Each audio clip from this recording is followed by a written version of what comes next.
أرضي واسعة فإياي فاعبدون। চট্টগ্রাম মহানগরের মাঝিরঘাট সমাজ উন্নয়ন পরিষদের উদ্যোগে সাম্য মানবিক নিরাপদ সমাজ গঠনে জনমত সৃষ্টি লক্ষ্যে উঠান বৈঠক অনুষ্ঠিত হয়েছে। মাঝিরঘাট বাইতুস সালাত মসজিদ লেইনে উক্ত অনুষ্ঠানটি অনুষ্ঠিত হয়। অনুষ্ঠান শুরু হয় সমাজের সহ সভাপতি আলহাজ দানু মিয়ার সভাপতিত্বে। সঞ্চালনায় ছিলেন প্রচার সম্পাদক নূর জাহেদ বাবলু। অনুষ্ঠানে বক্তব্য রাখেন বাইতুস সালাত জামে মসজিদ পেশ ইমাম আলহাজ হাফেজ মাওলানা আবু তাহের আল কাদেরি, সমাজের সাধারণ সম্পাদক আয়াজ বাহাদুর, মীর মুহাম্মদ বদরুদ্দোজা, মীর মুহাম্মদ নওশাদ, মাদারবাড়ি উন্নয়ন সংঘের সাধারণ সম্পাদক নুরুল আমিন, সমাজের সাংগঠনিক সম্পাদক হাজি ফরিদ, কোষাধ্যক্ষ দিদারুল ইসলাম, মাদারবাড়ি হাফেজিয়া এতিমখানা ও মাদ্রাসার পরিচালক কমিটির কোষাধ্যক্ষ মুহাম্মদ আহসান, মাদারবাড়ি মুক্তকণ্ঠ ক্লাবের সাধারণ সম্পাদক হারুনুর রশিদ, চট্টগ্রাম ইডেন ক্লাবের সভাপতি ও 29 নং ওয়ার্ডের আগামী দিনের কাউন্সিলর পদপ্রার্থী মোহাম্মদ রবিউল হুসাইন, আফসার উদ্দিন, সর্দার মঞ্জু মিয়া। আর উপস্থিত ছিলেন ইসমাইল, দেলোয়ার হোসেন, আব্দুল মোতালেব মুন্সি, আবু রাসেল, মোহাম্মদ ইদ্রিস, আকিব, রেজাউল করিম, জাহাঙ্গীর, মোহাম্মদ মাসুদ, মোহাম্মদ জিতু, আবু রায়হান রবিন, ইকবাল, আতিক সহ আরো অনেকেই। সভায় বক্তারা বলেন, সাম্য মানবিক নিরাপদ সমাজ গঠনে সকলে ভেদাভেদ ভুলে দল মত নির্বিশেষে মাঝিরঘাট রোড এলাকায় সিসিটিভি স্থাপন, গলির মুখে গেট নির্মাণ, বহিরাগতদের আড্ডা বন্ধ, পুরা এলাকায় স্থানীয় ও ভাড়াটিয়াদের ডেটাবেজ, আবাসিক বালুর মাঠকে অস্থায়ী খেলার মাঠ ঘোষণা করা সহ অনেক দাবি তুলে ধরা হয় বৈঠকে। উঠান বৈঠক শেষ করে প্রশাসনিক ব্যক্তি, সামাজিক সংগঠন, ব্যবসায়ী সংগঠন, শ্রমিক সংগঠন ও সমাজের বিভিন্ন শ্রেণী পেশার মানুষদের সমন্বয়ে গোল টেবিল বৈঠকের আয়োজন করার জন্য মাঝিরঘাট সমাজ উন্নয়ন পরিষদকে অনুরোধ জানিয়েছেন বক্তারা। Desk news, Chittagong update. আজকে যে উঠান বৈঠকগুলি কি সুন্দর করতেছে, প্রত্যেক ব্লকে ব্লকে উঠান বৈঠকগুলি হবে। তারপরে যে অভিযোগগুলো বিভিন্ন কথাবার্তা শুনলাম, এগুলির একটা উদ্যোগ নেওয়া হবে। উঠান বৈঠক শেষ করার পর আমরা বসে একটা মিটিংয়ের মধ্যে একটা আয়োজন হবে। ওই আয়োজনের মধ্যে বিভিন্ন অ্যাঙ্গেলে বিভিন্ন কথাবার্তা উঠবে। সে সময় আমরা এগুলি সমাধান করার জন্য চেষ্টা করব। আপনারা অবগত আছেন, গতকাল একটা ঘটনা ঘটছে। আমি সকালবেলা ফজর নামাজের পর শুনছি, কবরস্থান থেকে আসার সময় শোনার পর খুব দুঃখ পেলাম। কারণ আমরা কার জন্য এগুলো করতেছি, এই উঠান বৈঠক এসে বিভিন্ন উদ্যোগ দিচ্ছি কি কাজের জন্য। আমরা তো সবাই সমাজেরই লোক।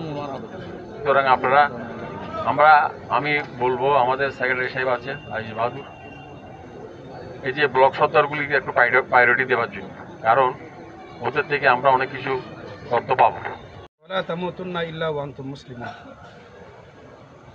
অন্য আয়াতের মধ্যে আল্লাহ বলছেন, ইয়া আইয়ুহান নামরু দুখুলু মাসাকিনাকুম লা ইয়াহতিমান্নাকুম সুলাইমানু ওয়া জুনুদুহু ওয়া হুম লা ইয়াশউরুন।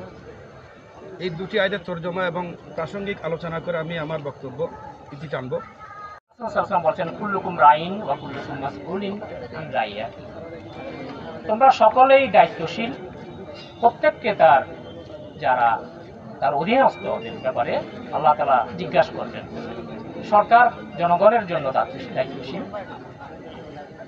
ঘরের কর্তা তার ঘরে যারা আছে তাদের জন্য দায়িত্বশীল।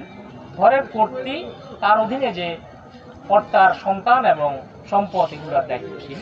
আমাদের মতপার্থক্য থাকার কারণে আমরা ওই বেশি দূর আগাতে পারিনি, সেই জন্য আমি আবার এগিয়েটা করতে পারিনি। আজকে আমাদের এখানে যে বৈষম্য এবং যে একটা সন্ত্রাস এবং যে এলাকার ইফটিজিং এর ব্যাপারে কথা বলা হয়েছে, এই ইফটিজিং এর ব্যাপারে গতকালও আমাদের আক্তার সালেনে বিভিন্ন বক্তা বলেছিলেন এই সাম্য, এবং একটু আগে আমাদের হুজুরে খুব সুন্দর উনি কোরআন হাদিসের আলোকে যে বক্তব্যটা দিয়েছেন, আমি মনে করি ওনার বক্তব্যের পরিপ্রেক্ষিতে আমাদের কিছু বক্তব্য দেওয়ার কিছু নেই।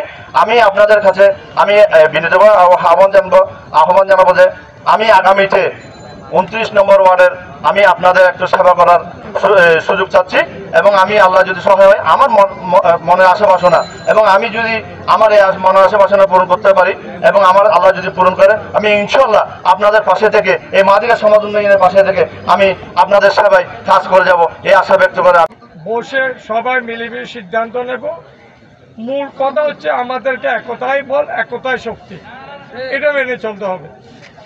আর আমার কিছু কিছু যুবক ভাই স্বাভাবিক হয় এরকম, তাহলে দান থাকে, এদেরকে ভালো ব্যবহার দিয়ে আনতে হবে। এদেরকে ধমক দিয়ে কাজ করা যাবে না, এদেরকে বুঝাইয়া আমাদের কাছে আনতে হবে। তারা তো পথভ্রষ্ট হতে যাচ্ছে।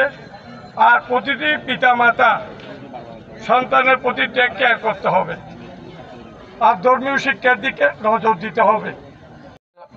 করার জন্য আপনাদের সহযোগিতা কামনা করছি। আমরা চেয়ারে বসে থেকে আমরা রিক্সা দিব না, আমরা বাস্তবে কাজ করব। আপনারা ইতিমধ্যে অবগত আছেন 7 সেপ্টেম্বর মাঝিঘাট সমাজ উন্নয়ন পরিষদ পবিত্র ঈদে মিলাদুন্নবী সাল্লাল্লাহু আলাইহি সাল্লামের উপলক্ষে চক্ষুসানি অপারেশন করেছেন। আপনাদের পাশে ইতিমধ্যে 2 জনে বসে রয়েছে। আমরা 45 জনকে সেদিন অপারেশন করিয়েছি বিনা পরিশ্রম, বিনা টাকায়। আবার আগামী 28 অক্টোবর যদি আল্লাহ সহায় থাকে 70 জন রুগীকে আমরা এই এলাকার রুগীকে আমরা চক্ষু অপারেশন করাবো বিনামূল্যে। এটা কিন্তু আমাদের একার না, এটা আপনাদের সবার সাফল্য। এই উঠান বৈঠক অধ্যক্ষ নূর মোহাম্মদ মাস্টার লেনে অনুষ্ঠিত হবে। আপনাদের সবাইকে আমি দাওয়াত দিচ্ছি, কারণ এই সাম্য এবং ভ্রাতৃত্বের সমাজ প্রতিষ্ঠা করতে হলে একার পক্ষে সম্ভব না। এটা শুধু একটা ব্যানার। এই ব্যানারের অধীনে আমরা আমাদের এই সমাজের 858 জন সদস্যদের সবাইকে ঐক্যবদ্ধভাবে একটা শান্তি শৃঙ্খলা এবং সমৃদ্ধির একটা সমাজ বিনির্মাণে এগিয়ে যাব ইনশাআল্লাহ। যা যা প্রয়োজন, যা সামর্থ্য আছে সে সেভাবে আমাদেরকে সহযোগিতা করবেন। কেউ বুদ্ধি, কেউ প্রজ্ঞা, কেউ অর্থ, কেউ শ্রম, যার যা কিছু আছে তা দিয়ে আমাদেরকে সহযোগিতা করবেন। ইনশাআল্লাহ আমরা আমাদের সমাজটাকে খুব একটা সুন্দর আগামীর পথে এগিয়ে নিয়ে যেতে পারবো।